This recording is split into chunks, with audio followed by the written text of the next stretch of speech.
ফরজ ফরজ। আল্লাহ বুঝার তৌফিক দান করেন। আমরা এবার ওয়াফাতুন নবী, বাংলাদেশে দুই দল আছে। এক দলে রসুলের ওয়াফাতকে মানে না, রসুল যে মৃত্যুবরণ করেছেন তারা মানে না, রসুল কখনো মরে নাই। এখন কয় যে রসুল মরে গেছে, এটা কারা কয়? ওয়াহাবিরা বলে নবী মরিয়া গেছে। মরে নাই নবী জিন্দা শুইয়াছে। ওয়াহাবিরা বলে নবী মরিয়া গেছে। এবার শোনো, নবী যে মরণশীল এটা ওয়াহাবিরা বলছে না, কে বলছে? কোরআনের আয়াত শোনো, বিসমিল্লাহির রহমানির রহিম, ইন্নাকা মাইয়িতুন ওয়া ইন্নাহুম মাইয়িতুন। আল্লাহ বলেন ইন্না, নিশ্চয়ই, কা, হে নবী আপনি মাইয়িতুন। আল্লাহ বলেন ইন্নাকা, নিশ্চয়ই নবী আপনি মাইয়িতুন, মাইয়িত, ওয়া ইন্নাহুম মাইয়িতুন, অন্য প্রাণীদেরও মরণশীলেরাও মৃত্যুবরণ করবে, আপনারও মরণ হবে। বলেন আমার নবীর 12ই রবিউল আউয়াল ইন্তেকালের পরে জানাজা হয়েছিল নি? সোমবার দিন জোহরের আগে নবীর ইন্তেকাল, মঙ্গলবার দিন সকালবেলা গোসল কমপ্লিট হয়ে গেল। রওজা মোবারকে নবী যেখানে আছেন এটা আম্মা জান আয়েশার ঘর। আম্মা জান আয়েশার হুজরায় নবী ইন্তেকাল করেছেন। ওই জায়গায় নবীকে চাদর দেওয়া হলো। সাহাবায়ে কেরাম লাইন দিয়ে ঢুকেন, কোনো ইমাম নাই, আলাদা আলাদা একা একা নামাজ পড়ে যায়। ফেরেশতারা নামাজ পড়ে, এইভাবে নামাজ চললো। মঙ্গলবার সারাদিন, বুধবার সারাদিন নামাজ চললো, এইভাবে নামাজ হয়। ও নবীর আশিকেরা বলো, জিন্দা ব্যক্তির জানাজা হয়নি, নবীর জানাজা হয়েছে। আল্লাহ পাক বলেন, ও নবী, আমি অল্প টাইমের জন্য আপনার দেহ মোবারক থেকে রুহুটাকে আলাদা করে ফেললাম।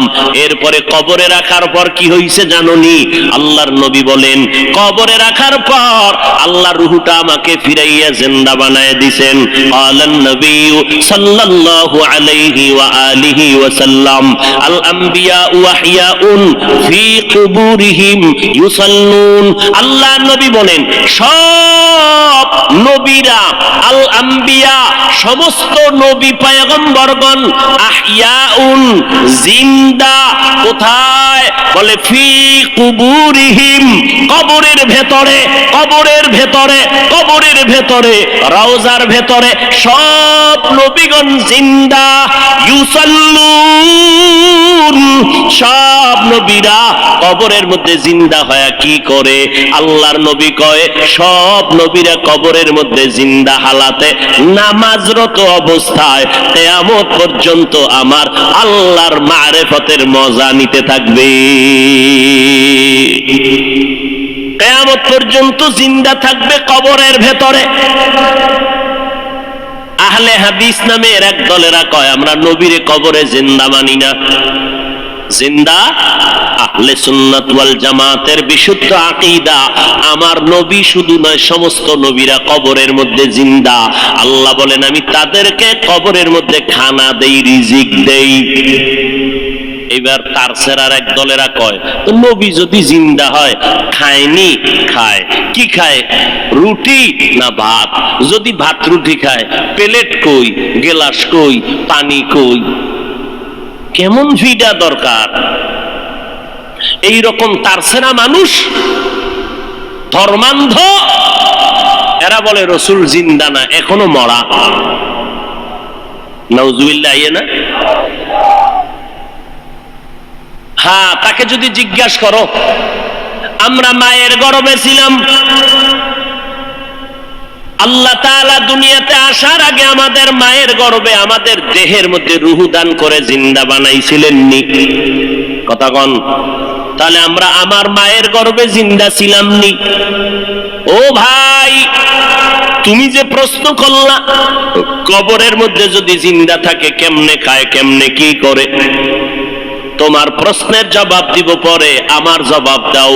মায়ের গর্ভে যে আমরা জিন্দা ছিলাম, আমরা ভাত খাইছিলাম নি, রুটি খাইছিলাম নি, প্লেট কই পাইছিলাম, পানি কই পাইছিলাম, গ্লাস কই পাইছিলাম, এই প্রশ্নের জবাব যেই দিন দিবি ওই দিন দিব জবাব নবীরা কবরে কেমনে খায়।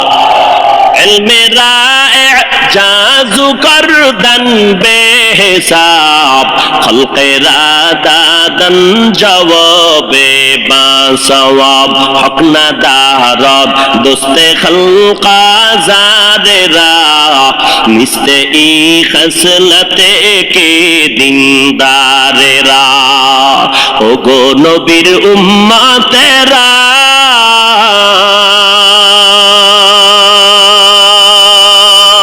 হয়ে আজি দিশাহারা, কোরআন হাদিসের চলো যখন যাহা চায় মনে, নবী বিনে কে তরাবে ফুলসিরাত মিজানে, নবী বিনে কে তরাবে ফুলসিরাত মিজানে। চলো চলো চলো মুমিন চলো নবীর সন্ধানে, নবী বিনে কে তরাবে ফুলসিরাত মিজানে। উম্মতের কান্ডারি নবী,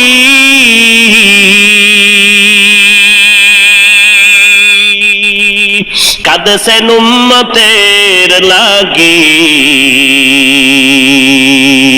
এখনো কাঁদেন নবীজি, এখনো কাঁদেন নবীজি, শুয়ে মদিনার পানে, নবী বিনে কে তারাবে ফুলসিরাত মিজানে, নবী বিনে কে তারাবে ফুলসিরাত মিজানে। নবীর আশিক উম্মতের দান, মায়ার নবী দুনিয়াতে আসলেন, আবার রবিউল আউয়ালে বিদায় নিলেন। আমার নবী মিলাদুন নবী সম্পর্কে কোন আমল আছে কিনা আমরা নজর করে দেখব।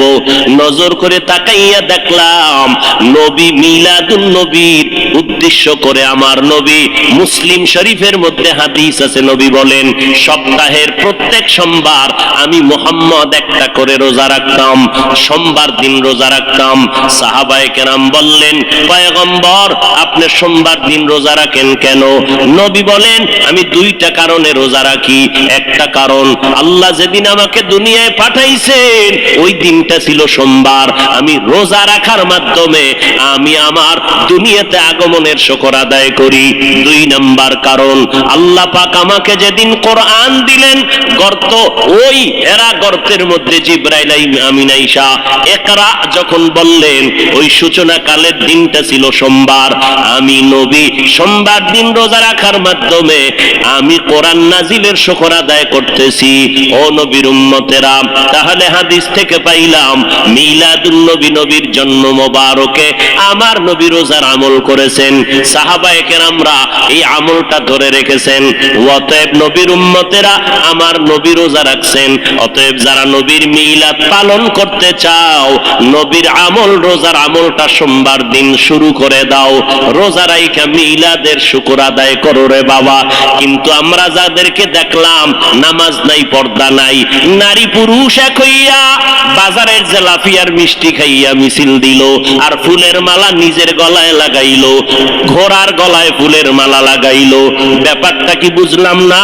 শেখ মুজিবুর রহমান সাহেবের জন্মবার্ষিকী যখন পালন হয়, ওই দলের মানুষেরা ভক্তবৃন্দরা দৌড়াইয়া গোপালগঞ্জের টুঙ্গিপাড়ায় তার মাজারে গিয়া ফুল দেয়। জিয়াউর রহমান সাহেবের জন্মবার্ষিকী যখন পালন হয়, তখন তার ভক্তবৃন্দ যারা, আদর্শের সৈনিক যারা, দৌড়াইয়া জিয়াউর রহমান সাহেবের মাজারে ফুল দেয়। এই মুহাম্মদের আশেকের দল, তোমরা যদি মুহাম্মদের জন্মবার্ষিকী পালন করতে চাও, তাহলে তোমার গলায় কেন ফুল দিলা, গোরার গলায় কেন ফুল দিলা? যদি আসলেই তোমরা জন্মবার্ষিকী মুহাম্মদের পালন করতে চাও, বিশাল বড় ফুল বানাইয়া বিমান ভাড়া কইরা কেন মদিনার মাজারে ফুল দাও না? মদিনার মাজারে ফুল না দিয়া নিজের গলায় কেন পড়ো? ঘোড়ার গলায় কেন ফুল লাগাও? কয় আমরা মদিনার আশেক না, আমরা মদিনার নবীর নাম বিক্রি করে দুনিয়ার ধান্দাবাজিতে লিপ্ত হয়ে গেছি। মান আহাব্বা সুন্নতি কৌলে রসুল মজদায়ে কানা মাই হাম কুন কবুল। উম্মত কই, সুন্নত কই? এরপরে নবীজি সোমবার রোজা রাখতেন, তা কি বছরে একদিন না প্রতি সোমবার? রবিউল আউয়াল মাসটা না 12 মাস? এরে নবীর আশেক, মদিনার নবী 12টা মাস সোমবার দিন রোজা রেখে মেসেজ দিয়ে গেল দুনিয়ার মানুষ, আমি মুহাম্মদ সোমবার দিন রোজা শুধু মিলাদুন নবী আর রবিউল আউয়ালে রাখি নাই, 12 মাস রোজা রেখেছি প্রতি সোমবার। কেন রাখছি জানো? আমি মুহাম্মাদের মিলাদের খুশি একদিন করলে হবে না, আমি মুহাম্মাদের আদর্শ নিয়ে জীবনটাকে আনন্দিত করার জন্য 12 মাস মেহনত চালায় যাও। রবিউল আউয়ালের 12 তারিখ স্লোগান দিয়ে যে কই পালায় গেলা, বাকি 11 মাস তো বাড়ি চালান দিয়েও তোমারে খুঁজা পাইলাম না। তোমার মাথায় কেন মদিনার আদর্শের টুপি দেখা যায় না? তোমার গালের মধ্যে কেন মদিনার আদর্শের দাড়ি লম্বা হয় না? তোমার শরীরের মধ্যে মদিনার আদর্শের কেন পোশাকটা দেখা যায় না? আমার নবী যেদিন ইন্তেকাল হয়ে গেলেন, সোমবার দিন জোহরের নামাজের আগে ইন্তেকাল, আম্মা জান আয়েশা বলেন আমার হুজরায় আমি বসে আছি, আমার স্বামী মুহাম্মদ রাহমাতুল্লিল আলামিন রবিবার থেকে নবী অসুস্থ হয়ে গেলেন, না বৃহস্পতিবার নবী অসুস্থ, শুক্রবার অসুস্থ, শনিবার অসুস্থ, রবিবার অসুস্থ, সোমবার দিন দুপুর বেলা নবীর ইন্তেকাল। নবী আমার এমন অবস্থা হয়ে গেল, নবী অসুস্থ হইয়া যখন শেষবারের মতো বিদায় হয়ে যাইতেছেন, আমার নবী আমি আয়েশাকে ইশারা করলেন, মেসওয়াক দাও, মেসওয়াক দাও। আমি আয়েশা দৌড়াইয়া মেসওয়াকটা আমার মুখের মধ্যে নিয়া আমি আমার পয়গম্বরের দিলাম। আমার মায়ার নবী মেসওয়াকটা মুখে দিয়া গুরুত্ব বুঝায় গেলেন, মেসওয়াকের বড় দাম, মেসওয়াকের কেমন দাম। যারা মেসওয়াক করিয়া বান্দা 5 বেলার নামাজ পড়বা, মেসওয়াক সারা ব্যক্তির নামাজের থেকে 70 গুণ সওয়াব পাবা মেসওয়াক ওয়ালা নামাজের মধ্যে। মেসওয়াকের দাম কত? ওলামায়ে কেরাম বলেন মেসওয়াকের এত ফজিলাত, এর মধ্যে বড় ফজিলাত মরণকালে জবানে কালেমা জারি হয়ে যাবে। পয়গম্বর মেসওয়াক করলেন, এরপরে নবী শুয়ে পড়লেন। নবী বিদায় নেওয়ার বেলায় আল্লাহর মোহাব্বতের গান গাইতে গাইতে বিদায় নিলেন। আমার বাবা আবু বকর আমার বাড়ি আমার ঘরে নাই, মদিনার মধ্যে খবর ছড়ায় গেল নবী নাই, নবী নাই, নবী নাই বলিয়া আওয়াজ হলো। হঠাৎ মদিনাতুল মুনাওয়ারায় কান্নার আওয়াজ, মদিনাওয়ালা নবী নাই। হযরত ওমর তরবারি নিয়ে দাঁড়ায় কয় নবী নাই যদি কেউ বলো তার কল্লা ফালায় দিব, কারণ নবী নাই কথাটা মেনে নিতে পারি না। আমি নবীর বড় আশিক, আমি ওমর ছিলাম জাহান্নামের আসামি। আমার মতো খারাপ এই দুনিয়ায় কেউ নাই। ওই মায়ার নবীর মুহাব্বতের আদর্শ কলবে লাগাইয়া এরপরে আমি আজ ওমর বড় দামি হয়ে গেলাম। ওই নবীর কথা আমি মেনে নিতে পারি না, যে বলবি নবী নাই কল্লা ফালায় দেব। হযরত আবু বকর আওয়াজ পাইয়া দৌড়াইয়া মসজিদে নববীর মধ্যে এসে মিম্বরে আসে, বলে ওমর বসে যাও। গরম কথা না বলে একটু ঠান্ডা মেজাজে বসে পড়েন। ওমর বলে আমার মেজাজ কেমন যেন গরম হইতেছে, আবু বকরের কথা আমার কানের মধ্যে যায় না, আমার মাথা গরম হয়ে গেল। নবী নাই নাই কথাটা আমি মেনে নিতে পারতেছি না, কারণ এটা দুশ্মনের কারণ না, গভীর মোহাব্বত আর ভালোবাসার কারণ। আল্লাহর নবী বলেন আমার ইন্তেকাল হয়ে গেল, এদিকে সাহাবায়ে কেরামের হালাত, কান্নার আওয়াজ, মহিলারা ঘর থেকে বেরিয়ে গেল, বাচ্চাগুলো হাউমাউ করে কাঁদতেছে, জঙ্গলের প্রাণীরা কাঁদতেছে, ঘাসে মুখ লাগায় না, কান্নার আওয়াজ। আবু বকর খুতবা দিয়া সব মদিনার মুসল্লিদেরকে মুসলমানের একটা ভাষণ দিলেন। ওমরের বসতে বললেন, বসে না। আবু বকর সিদ্দিক রাদিয়াল্লাহু তাআলা আনহু কোরআন শরীফের আয়াতটা পড়লেন, ওয়ামা মুহাম্মাদুন ইল্লা রাসূল কদ খালাত মিন ক্বাবলিহির রাসূল আফা ইম্মাতা আও কুতিলান কালাবতুম। ওমর বলতেছেন, আবু বকর আমাকে বারবার বসতে বলার পরে আমি বসতে চাই না, মেজাজ গরম। কিন্তু যখন কোরআন শরীফের আয়াতটা আবু বকর মোহাব্বত লাগাইয়া যখন পড়তে শুরু করলেন, কোরআনের আয়াত, আমি ওমরের এত অ্যাকশন জারি করলো, হঠাৎ করে আমি ওমর অচেতনের মতো, তরবারিটা কই পড়ে গেল হুঁশ নাই, আমি জায়গায় বসে গেলাম, মাথা ঠান্ডা হয়ে গেল, কেমন যেন আগুনের মধ্যে পানি ঢেলে দিল। ও আবু বকরের তেলাওয়াতটা শোনা মাত্র আমি জমিনে বসে গেলাম। এবার মাথা ঠান্ডা হয়ে গেল, হঠাৎ মাথার মধ্যে চলে আসলো আমার নবী নাই নাই। আমি ওমর চোখের পানি আর ধরে রাখতে পারি না, কান্না শুরু হয়ে গেল আমার। যে কোনো পরামর্শের জন্য নবীর দরবারে দৌড়াইতাম, যেই নবীর চেহারা দেখলে পেটের ক্ষুধা নিবারণ হয়ে যাইত, যেই নবীর দরবারে বসলে বাড়ি ঘর সব ভুলে যাইতাম, আমার নবীর জন্য কলিজাটা কেটে দেওয়ার জন্য রেডি ছিলাম। আজ আমার নবী নাই, আমি ওমর আজ আমি কার কাছে গিয়ে একটু পরামর্শ নিব? আমার মায়ার নবী, যেই নবী একটু হাসি দিলে মনে হয় যেন মুক্তার দানার মতো হাসিটা ফুটতেছে, যেই নবীর চেহারা দেখলে শুধু দেখতেই মনে চায়, পেটে কোনো ক্ষুধা নাই, যেই নবীর মুহাব্বত মেশকের ঘেরান তার ঘাম, যেই নবী রাস্তা দিয়ে হাঁটলে দুপার্শ্বের গাছ নত হইয়া নবীরে সালাম জানায়, যেই নবীর শরীরের মধ্যে মশা মাছি পড়া হারাম ছিল, ওই নবী আজ নাই। আমি ওমরের কোথায় গিয়ে একটু মাথা গুজানোর ঠাই পাবো, কলিজায় সান্ত্বনা নিব, সান্ত্বনা নেওয়ার মতো আজ আমার কেউ রইল না। কান্নার আওয়াজ চলতেছে। ও নবীর আশেকের দলেরা, আমার নবী এই রবিউল আউয়ালে কি নিয়ে আসলেন আর কি রেখে বিদায় নিলেন, তার দুইটা জবাব। এক নাম্বার জবাব, আমার নবী আসলেন উত্তম আদর্শ নিয়া। কোন জমিনে? বলে মক্কার জমিনে। কেমন হালাত? বলে মক্কার মানুষের মতো বদমাশ, জালেম, চরিত্রহীন মানুষ সারা দুনিয়াতে আর কোথাও ছিল না।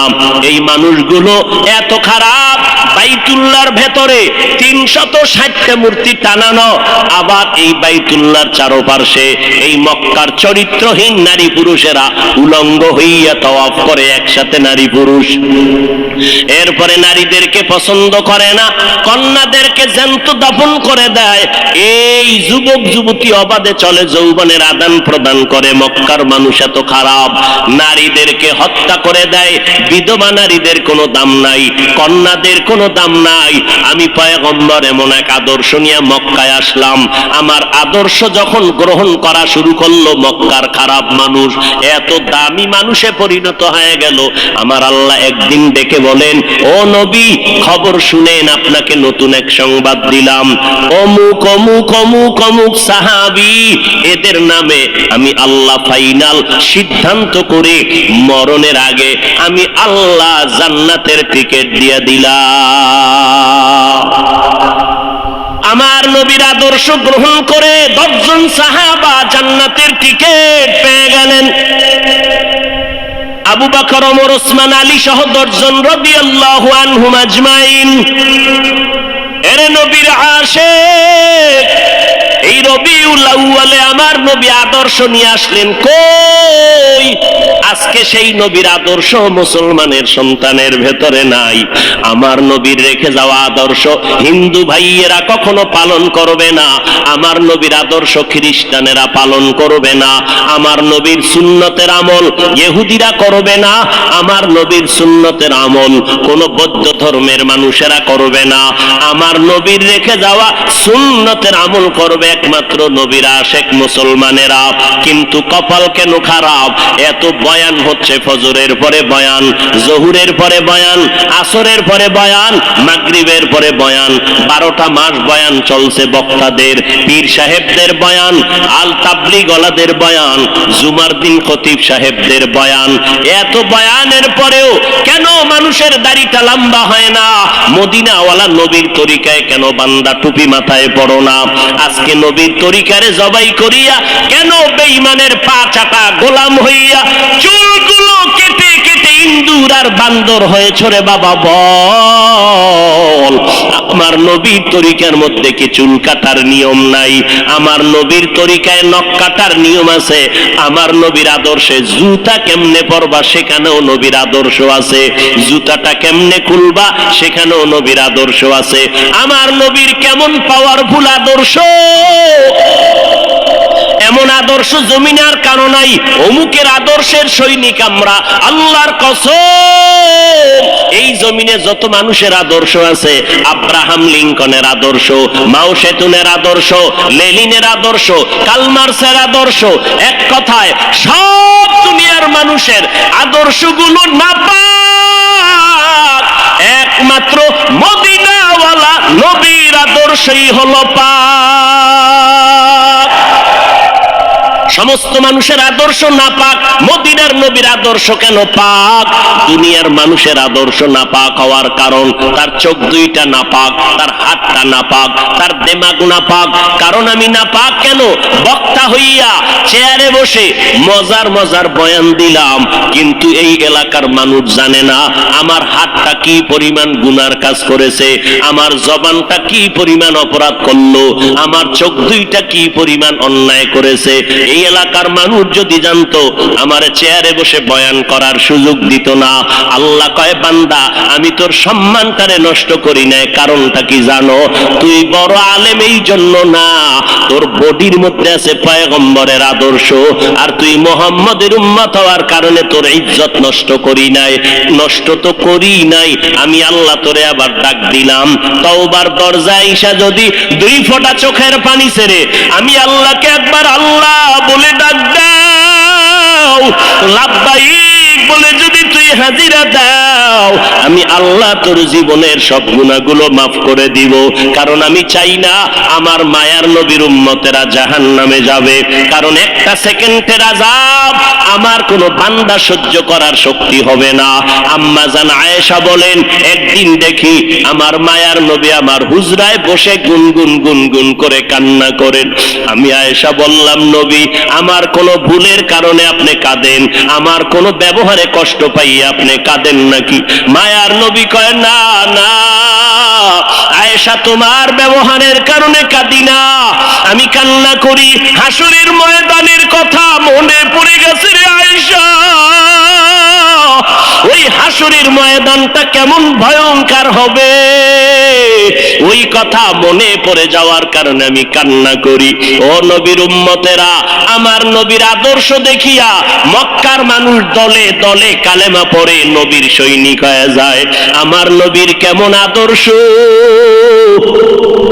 নবী রাস্তা দিয়ে হাঁটে, যেখানে কদম দেয় ওখান থেকে দীর্ঘদিন মিশকের ঘেরান আসতেছে। নবীর ঘাম থেকে মিশকের ঘেরান পাওয়া যায়। আমার নবী হাঁটতেছেন রাস্তা দিয়া, বারবার সালামের আওয়াজ শোনা যায়। সাহাবায়ে কেরাম বলেন, মানুষ নাই, সালামের আওয়াজ কোথা থেকে শোনা যায়?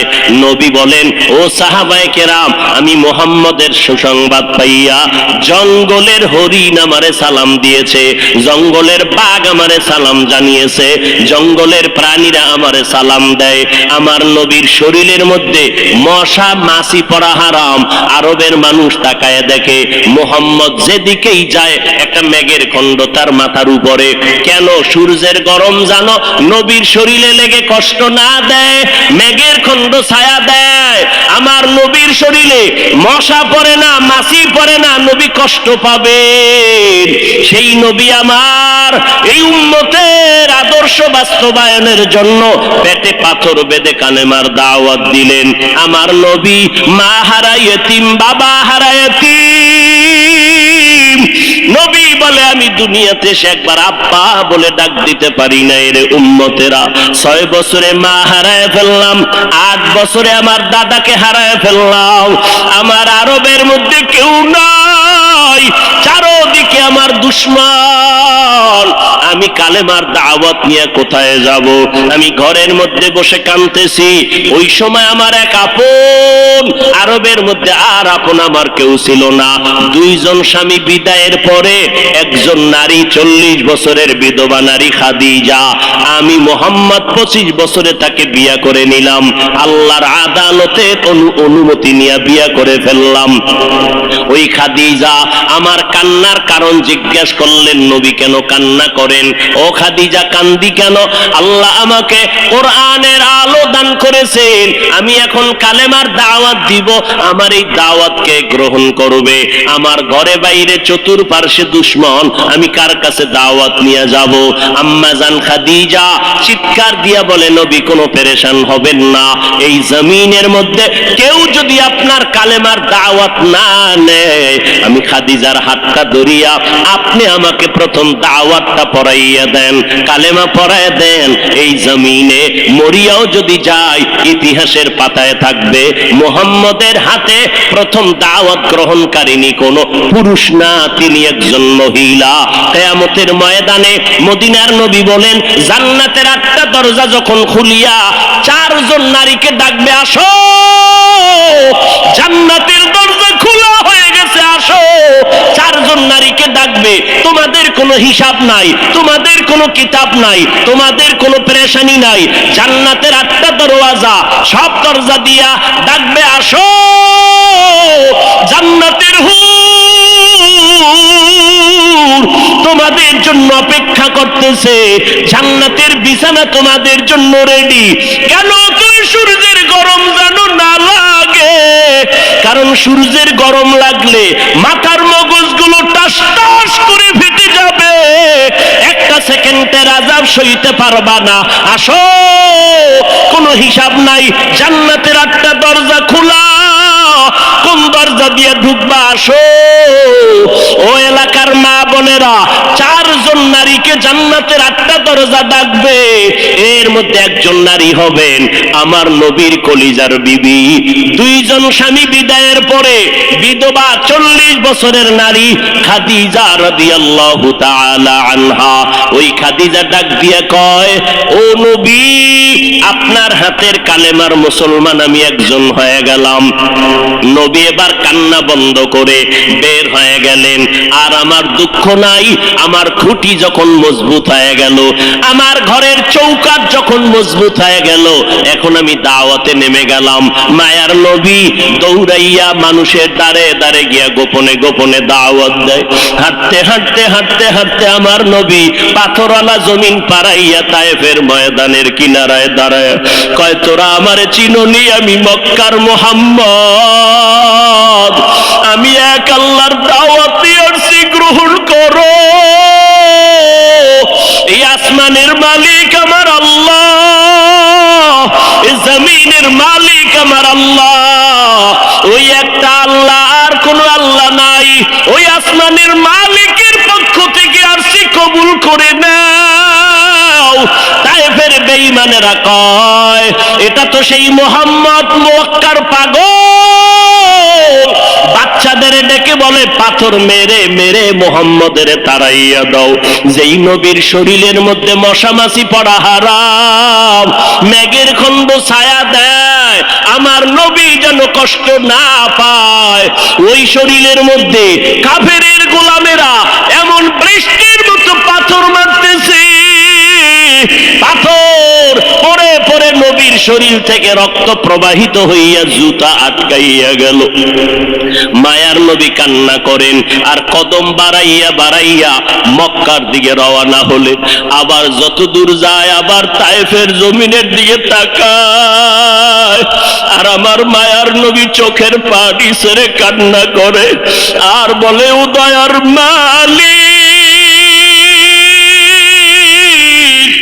তুমি একটু এদের দিলে রহম দাও।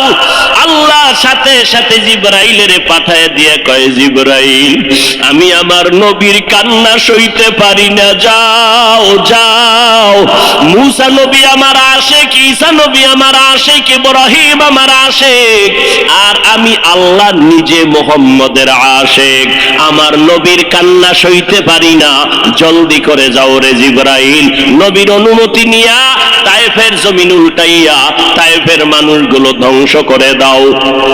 জিবরাইল আমিন আইসা আমার নবীরে যখন বললেন, নবী বলে, খবরদার ও ভাই জিবরাইল, এই তায়েফের মানুষগুলোকে তুমি মারবা না রে ভাই, কারণ আমি দুনিয়াতে আসি রহমাতুল লিল আলামিন। আজকে ওরা আমাকে চিনে না, এই জন্য আমারে পাথর মেরে তাড়ায় দেয়। ওরা যদি জানতো আমি মুহাম্মদকে, ওরা তো জানেন আমি মুহাম্মদের বাবা নাই, ওরা জানে নাই আমি মুহাম্মদ বড় অসহায়। ওরা যদি জানতো আমারে মোহাব্বত করে ওরা আদর করত, পাথর মারতো না। ওরা চিনে না, এই জন্য আমাকে পাথর মেরে তাড়ায় দিতেছে। একদিন যদি কবুল করেন আমার আল্লাহ, ওদের দ্বারা কালেমার খেদমত হবে জমিনের ভিতরে, ওদেরকে মারা যাবে না। ও জিবরাইল এদের উপরে কোনো আঘাত করিও না। আমার মায়ার নবী রক্ত পড়ে জুতা আটকায় গেল। আম্মা জান আয়েশা রাদিয়াল্লাহু আনহা বলেন, ও মুসলমান নবীর আশিক, আমার নবী আদর্শ কায়েমের জন্য রক্ত ঝরাইলেন, পেটে পাথর বাঁধলেন। ও নবীর উম্মতের দল, আজকে সেই নবীর গালি দেওয়া হয়, ওই নবীর অপরাধী বলা হয়। তুমি নবীর আশিক উম্মতেরা চুপ কেমনে থাকো রে বাবা? মুসলমান সন্তানেরা, যুবকেরা, আজকে নবীর আদর্শের টুপি লাগাইলাম, দাড়িটা লম্বা করলাম, লম্বা জামা পরলাম, কই আমাদের খানাও বন্ধ হয় নাই, আমাদের লেখাপড়া স্বাধীনতাও নষ্ট হয় নাই। তোমাকে কে ধোকা দিল? নবীর আদর্শ মানলে স্বাধীনতা থাকবে না। ও বাবা, তোমার আমার মতো হুজুর না, তোমার লাইনে নজর করে দেখো, তোমার মতো যুবক স্কুল কলেজে পড়ে এক বেলার নামাজও বাদ দেয় না, দাড়িওয়ালা নামাজি ডাক্তার প্রফেসর ইঞ্জিনিয়ারের অভাব নাই। বাবা বলো তুমি কেন পারবা না? ও আল্লাহর বান্দারা, তোমার আমার মতো যুবক তাকায়া দেখো, ড্রাইভারি করে নামাজ বাদ দেয় না, তুমি কেন পারবা না? তোমার আমার মতো কত ব্যবসায়ী জেনারেল লাইনে পড়েছে, এক টাকাও হারাম খায় না, এক বেলার নামাজও বাদ দেয় না, কোটি টাকার মালিক, ব্যবসা করে, অভাব নাই, তুমি কেন পারবা না? মনে মনে কি ভাবছো আলেমদের কথা মিথ্যা, আল্লাহর কোরআন মিথ্যা? না রে বাবা না। যদি কোরআন মিথ্যা হইতো, যদি জান্নাত মিথ্যা হইতো, জাহান্নামটা মিথ্যা হইতো। আবু বকরের মতো বান্দা জান্নাতের টিকিট পাইয়া ওই সারা রাত নামাজে দাঁড়াইয়া কাঁদতেন না। মায়ার নবী বলেন, ও আবু বকর কেন কাঁদেন? বলে, হাসরের ময়দানের ভয়ঙ্কর হালাতের কারণে আমি কান্না করতেছি। আম্মা জান আয়েশা বলেন, নবী যখন কান্না করেন আমি বললাম, নবী কাঁদেন কেন? নবী বলেন, হাসরের ময়দানের কঠিন হালাতের কথা মনে পড়ে গেল। কেমন কঠিন হালাত হবে নবী? আম্মা জানকে আল্লাহর নবী বলেন, আয়েশা, কিয়ামতের ময়দানে মানুষগুলো সব উলঙ্গ দাঁড়াবে। আল্লাহ পাক রব্বুল আলামিন ওই সিরিয়ার জমিনের মধ্যে বসে কাহ্হারিয়াতের সাইনবোর্ড লাগায়া বলবেন, লিমানিল মুলকুল ইয়াউম। আল্লাহ পাকের কুদরতের আওয়াজটা যখন হবে, হাসরের ময়দানটা থরথর করে কেঁপে উঠবে। ওদিকে আল্লাহ বলবে, সূর্য তুই কই? নিচে নেমে আসো।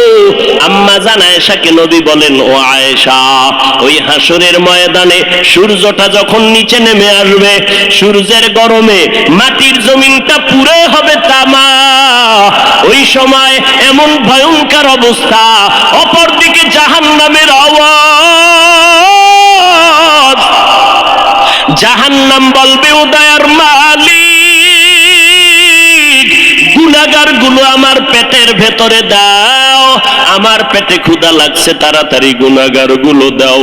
আল্লাহর নবী বলে, আয়েশা, ওই হাসরের ময়দানে যেই নবীদের কোনো গুনাহ নাই, একজন নবীরও কোনো অপরাধ নাই, কিন্তু সেই নবীরা হাসরের ময়দানের ভয়ঙ্কর হালাত দেখিয়া উম্মতেরে ভুলে যাবে, নিজেদেরকে বাঁচানোর জন্য হাউমাউ করে কাঁদবেন আর নাফসি নাফসি নাফসি বলে কাঁদবেন।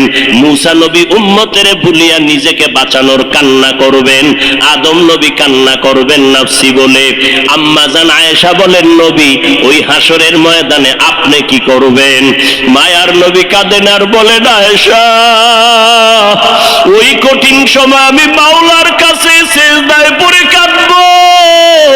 ওই সময় আমি আমার নিজের জন্য চিন্তা করব না, আমি কেঁদে কেঁদে বলবো, আমার উম্মতগুলো কই? ও আল্লাহ, আমার উম্মতগুলো জান্নাতে দাও। একটা উম্মত জাহান্নামে গেলে আমি মুহাম্মদ জান্নাতে যাব না রে আল্লাহ।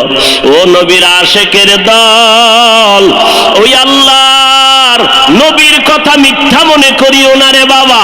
আমার নবী 63 বছরের জীবনে একটা মিথ্যা কথা বলেন না রে নবীর আশিক। কেন তুমি আজকে নবীর তরিকা মতো চলো না? চাকরিও যাবে না, লেখাপড়াও যাবে না, ডাক্তারি পড়ো, ইঞ্জিনিয়ারিং পড়ো, প্রফেসর হও, কিন্তু নবীর তরিকার মালাটা গলায় লাগাও, মা বাবার দোয়া নিয়ে সামনে আগাও। কারণ মা বাবার চোখের পানি ছাড়া জমিনের মধ্যে আর কারো দোয়ায় আগানো যায় না। আজকে মা বাবার চোখের পানিতে চেয়ারে বসলাম, তুমি টাকা পয়সা বাড়ি গাড়ির মালিক, মা বাবার চোখের পানির কারণে। পরীক্ষায় ভালো নাম্বার পেয়েছো মা বাবার দোয়ার কারণে। ওই মা বাবার দোয়া নিয়ে তওবা করো আর নবীর সুন্নতের মালা গলায় লাগাও, উলামায়ে আহলে হকের পরামর্শ নিয়ে আগাও। কারণ গুনাহগার হইয়া কবরে গেলে উপায় নাই, গুনাহগার হইয়া হাসরের ময়দানে দাঁড়াইলে উপায় নাই। ওসমান রাদিয়াল্লাহু তাআলা আনহু কবরের কিনারা দিয়ে গেলে হাউমাউ করে কান্না করতেন। ওমরে ফারুক দরজা লাগায় কান্না করেন, কবরে কেমনে একা থাকবো, আমি গুনাহগার হয়ে যদি ধরা পড়ে যাই আল্লাহর কাছে আমার উপায় নাই। আবু বকর নামাজে দাঁড়ায়